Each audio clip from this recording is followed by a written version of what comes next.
and very large. Moreover, we saw the descendants of Anak there. The Amalekites dwell in the land of the south, the Hittites, the Jebusites, and the Amorites dwell in the mountains, and the Canaanites dwell by the sea and along the banks. So these people come back, and they give a report exactly as they had been asked. The first question was they want to go and check whether the land is fertile. And when they came back, they came with the fruit of grapes to show that this land in real sense is fertile. Then they said, in that land, you had told us to go and check whether the people are small or are big. In real sense, when we then went there, we did not find whether the people are small or big. We found that the people are giants. Up to that point, they have kept the part of the bargain. And they said, moreover, more, we found that the cities are fortified. Not only that, we found that there were Amalekites who dwell on the south, the Hittites on the Jebusites, and so they gave a general idea of the place. And then from that on, my Bible tells me the next thing that happens in verse 30. Then Caleb quieted the people before Moses and said, let us go up at once and take possession, for we are able to overcome it. So out of the 12 tribes, out of the 12 men who are sent, one of them was Caleb and another one was Joshua, who are very vocal in this story. And so when they come, and after giving us this story, I believe that the people, when they realize the people are big, they realize that there are people all over the place, Caleb stood up and said, but above all that, we can be able to go into the land, for the Lord is able and willing to give us the land. But the other 10 gentlemen stood up and said, it's in the Bible. I don't think that is true. Why? Because when we went into that land, and we were somewhere seated, and we looked at the people, and then we looked at ourselves, and then we looked at the people again, and looked at ourselves again, we came to the conclusion, you know what? We look like grasshoppers. Let's read. It is in verse 32 and 33. And they gave the children of Israel a bad report of the land, which they had spied out, saying, the land through which we have gone as spies is a land that devours its inhabitants, and all the people whom we saw in it are men of great stature.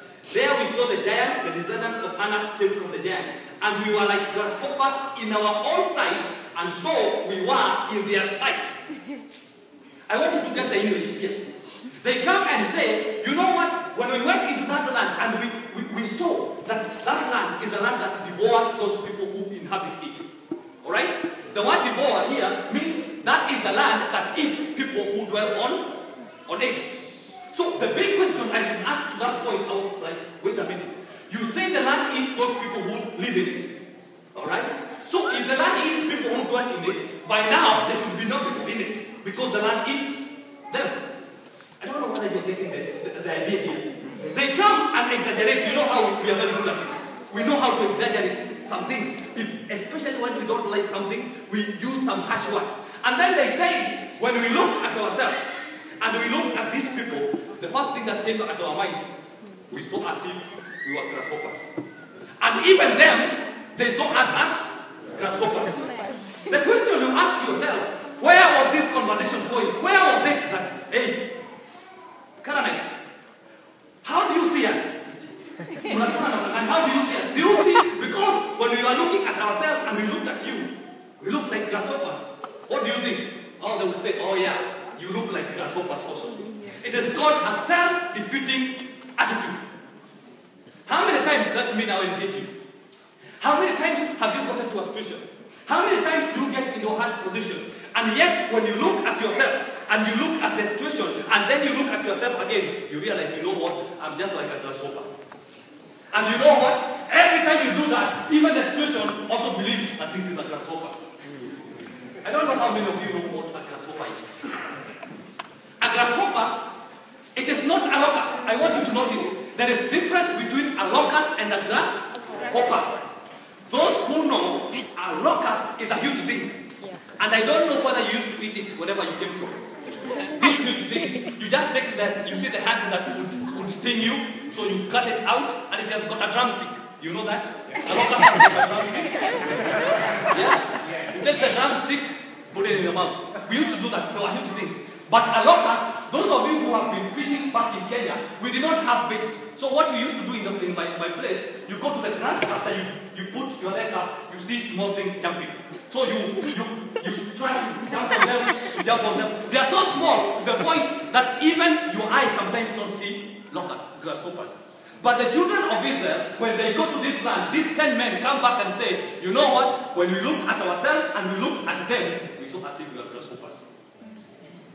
And then Caleb said, oh, wait a minute. It is very true that in this land there were giants. The truth, the Bible says clearly that in this land there were what? Giants. The sons of Anak.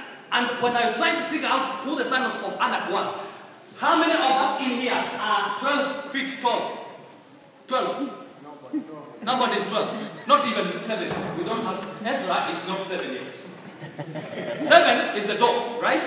So imagine 12 is somewhere there. So assume it's somebody who's just almost to the rento. I don't know whether they call it rento here. And then Zacchaeus comes and stands down there. The truth of the matter is that Zacchaeus looks like a grasshopper. Alright? When you look from up top, you look as if it's a grasshopper. But remember when we read verse 1, God had said, go and spy the land which I am going to give you. God knew there were giants in the land. God knew there were Amalekites in the land. God knew there were Amorites in the land. But yet, God had purposed to give it to them. But then the 10 men come and say, you know what? We cannot do it. And so, when they say that, when you read down there, it is very funny. That's this story short. It is very funny. They started crying and yelling. Isn't this the reason that God, you brought us from Egypt to come and kill us in the desert? Were there not grapes in? The question was, nobody has told them they were going to die. Nobody has told them that you are going to fight the giants. Already right now, they have not gone to the other side of Canaan. They are still in the wilderness. But yet their mentality tells them, you know what? Already even before we die. First of all, we are grasshoppers. But even before we die, already we are dead. How many times has God promised something to you? But yet, when we look at the situation that we think that even before we die, we are dead. And so, they start to yell, they start to cry. And when they start to cry, they decide, you know what we are going to do, we are not going to go into that land. What we are going to do, we are going to build a Bautan, we are going back to Egypt. And so they choose some men to come and lead them. And when they took these men, Moses and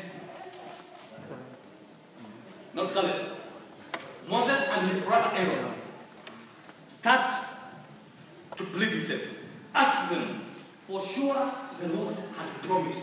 The Lord had said that He's going to do it. The Lord is going to do it for us. And then Caleb and Joshua told their clothes off. That is what chapter 14 says. And then they said, please